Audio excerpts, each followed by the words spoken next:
Et salut les petits loups.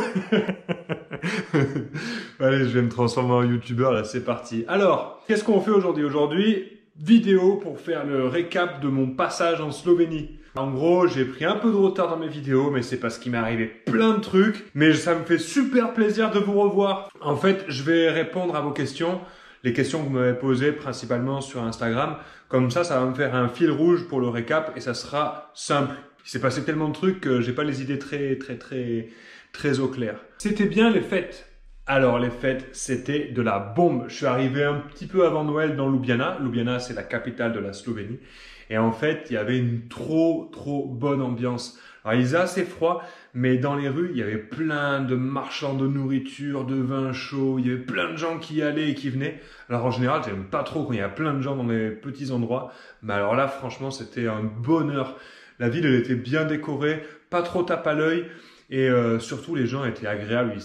On sentait une bonne ambiance. On sentait que les gens étaient super contents, quoi. Du coup, ça faisait vraiment plaisir. Et j'ai même rencontré une secte, la secte Hare Krishna.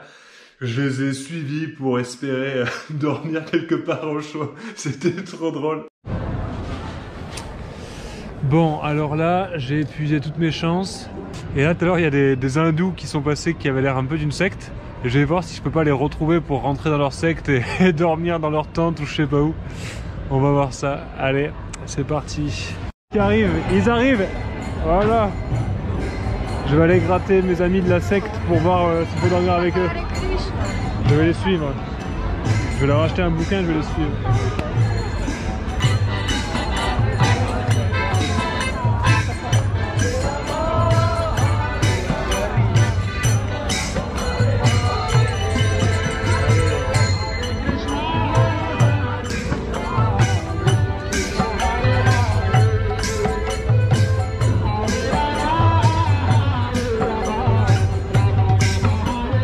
And it's cool to walk. I love to walk with music, so for now I follow you. You can join now.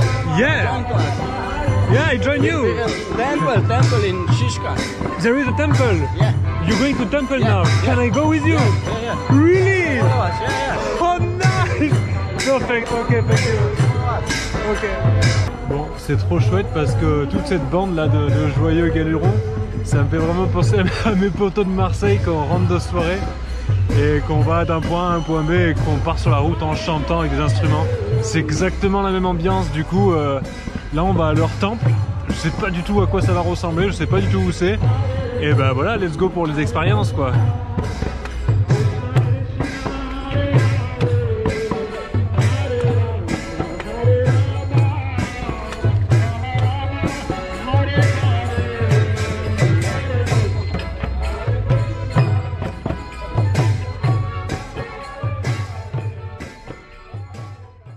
Après, j'ai passé Noël avec une famille d'Américains.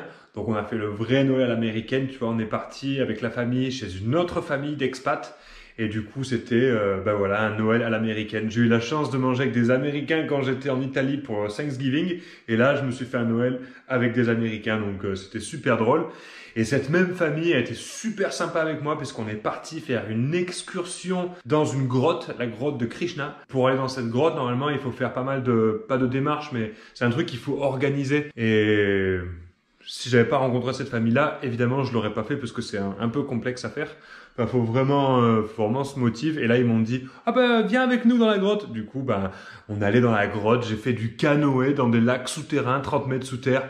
C'était fou. Je suis trop content. Trop beau. Trop beau. Le nouvel an, je l'ai passé avec des jeunes Slovènes ultra sympas, pareil. Trop sympa. Ils m'ont accueilli. On a fait un grand gueuleton. C'était trop bien. Alors, le seul bémol pendant les fêtes, c'est que moi, je fonctionne avec plusieurs applications pour trouver des gens qui peuvent m'héberger. Je suis beaucoup, tu vois, dans le relationnel, on va dire, dans le fait d'aller parler aux gens, etc., etc. Et c'est vrai que pendant les fêtes, j'ai vraiment senti une différence parce que les gens, ils accueillent leur famille. Évidemment, je peux pas leur en vouloir, c'est normal, c'est comme ça. Du coup, j'ai dû user de plein de stratagèmes et de techniques différentes pour arriver à trouver des endroits pour dormir, principalement sans payer d'hostel. Mais il y a un moment donné où j'étais quand même obligé d'aller dans un hostel pour dormir parce que j'avais un peu épuisé toutes mes cartes à ce moment-là. Et ça m'a amené à faire un truc trop bien et je suis trop content.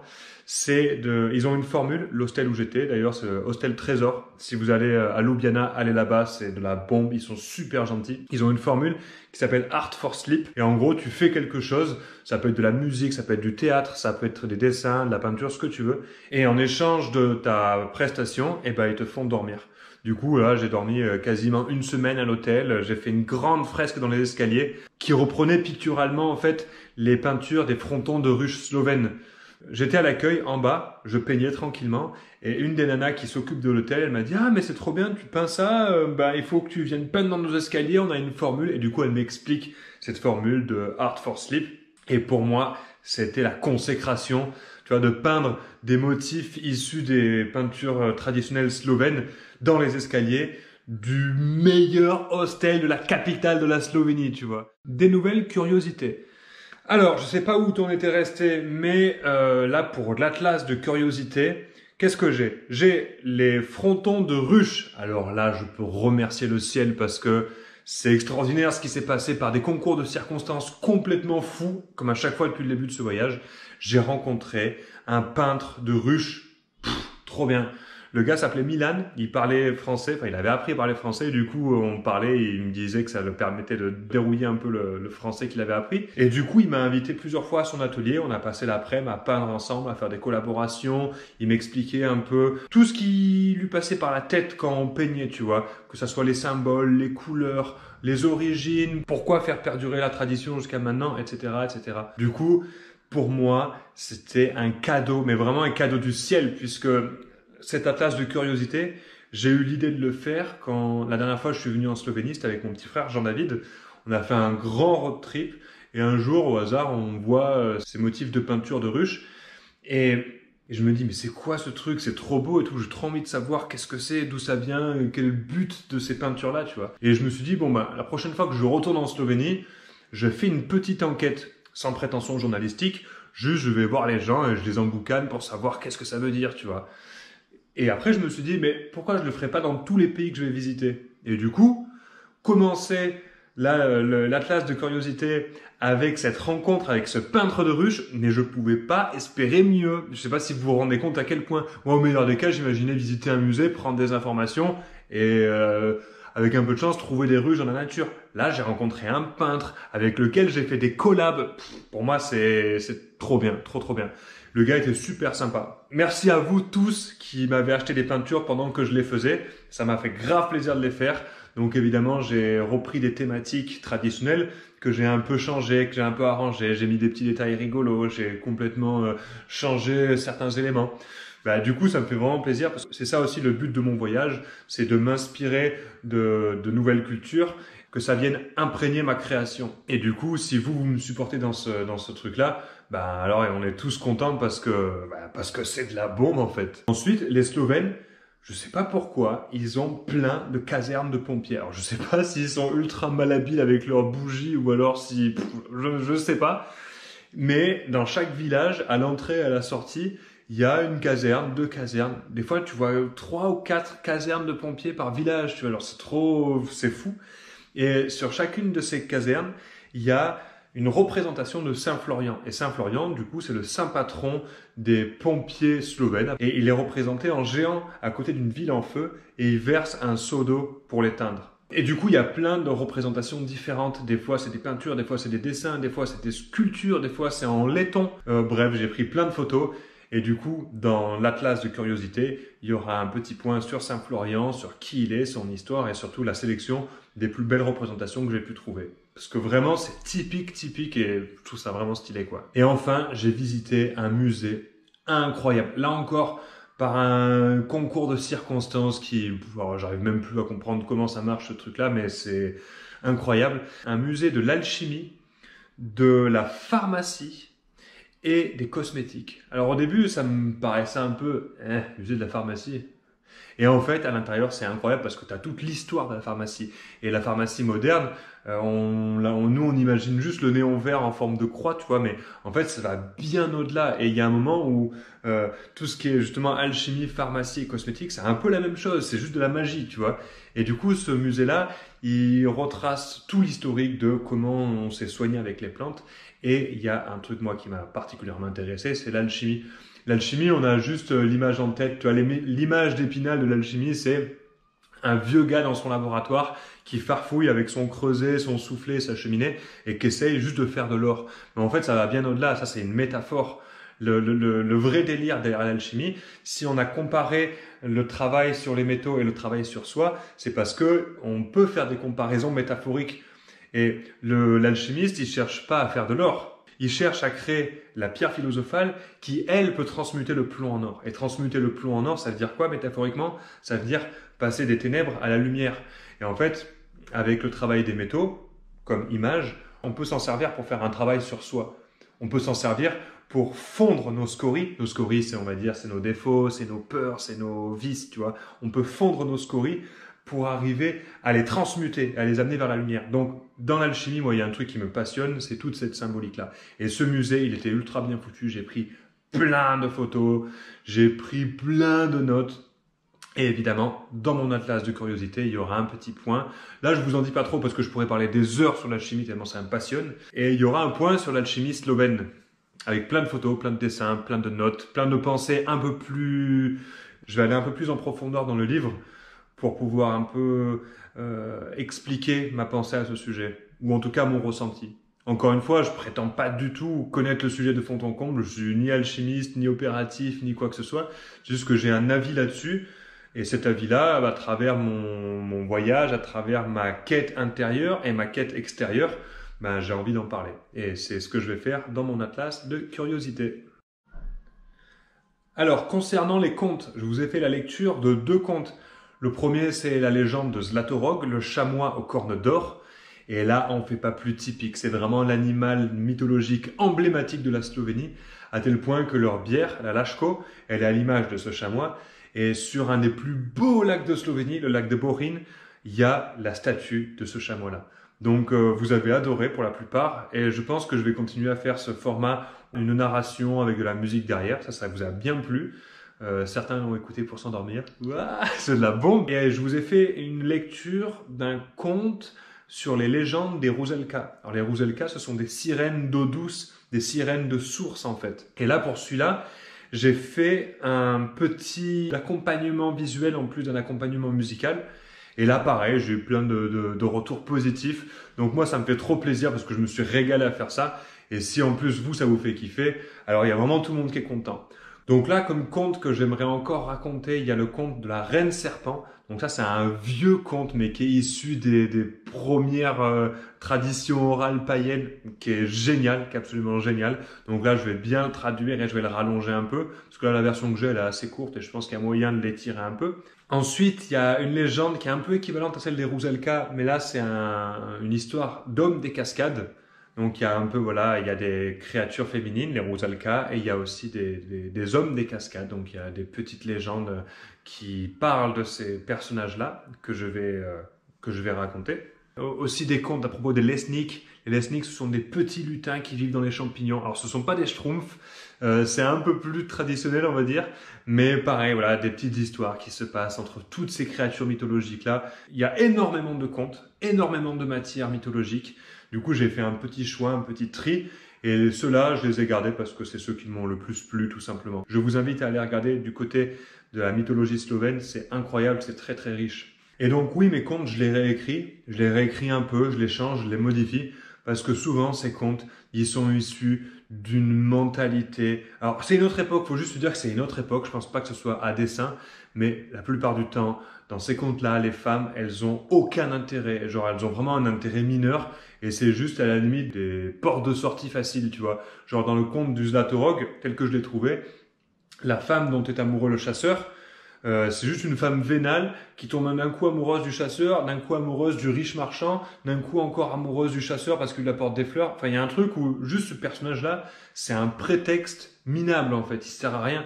Du coup, là, dans ma réécriture, je vais donner un métier, je vais donner des intentions particulières, elle donne un sens à l'histoire, elle clôture aussi l'histoire. Et voilà, je pense que je ferai ça pour tous les contes en fait. Les contes, ils sont importants parce qu'ils mettent en scène des thématiques et des symboles qui sont là depuis toujours, qui sont transmises de manière orale depuis, je vais pas dire la nuit des temps, mais depuis un paquet d'années. C'est comme des rêves en fait, ils véhiculent des idées super importantes. Par contre, la manière dont ils sont présentés, moi ça me convient pas. J'ai envie de les actualiser pour donner du corps en fait à tous ces personnages. Et surtout aux femmes qui dans ces contes-là, vu qu'ils sont anciens et issus d'une autre époque, ben, méritent sans doute une relecture et une réécriture. Donc voilà pourquoi je réécris mes contes. Par contre, je garde des symboles en puissance en fait. Je garde tout ce qui fait le cœur de l'histoire. Mais j'en change un peu les acteurs et je le remodèle en fait. Et on a toujours fait comme ça, je pense. Alors, concernant le dictionnaire amoureux des saveurs du monde, là aussi, j'ai été gâté, vraiment gâté par la chance. La chance m'a conduit. La chance, ou je sais pas quoi, on peut l'appeler n'importe comment, hein, vous l'appelez comme vous voulez, moi je m'en fous. Trop de chance. Trop de chance, trop de chance, trop de chance. J'ai fait que manger, j'ai fait que boire avec plein de gens et du coup j'ai quand même réussi à sélectionner 3 trucs qui m'ont régalé et que je pense intéressants à retravailler. Parce qu'il y a aussi des trucs qui sont tellement traditionnels que limite ça sert à rien de les importer, de les retravailler, tu vois. Vaut mieux les laisser où ils sont et inviter les gens à aller visiter ces pays pour goûter ça. Mais là, ces trucs-là, je pense que c'est intéressant de les récupérer pour les faire à la maison justement, pour les retravailler. Alors le premier, c'est un bouillon. Jusqu'à là, on est simple. Avec des dumplings. Alors les dumplings, je sais pas comment ça se traduit, mais en anglais, vous savez les espèces de raviolis qu'on met dans l'eau. Souvent, il y a ça dans la nourriture asiatique, un bouillon avec des espèces de pâtes qui flottent dedans. Enfin, des pâtes un peu rondes, que ce soit des raviolis, des sortes de gnocchis ou des boules, tu vois. Je sais pas si vous voyez ce que je veux dire. J'ai pas du tout le mot en français. J'utilise le mot dumpling, mais je sais même pas s'il existe un mot en français pour ça. Et là, ce sont des dumplings à base de mie de pain qui ont été préparés d'une certaine manière.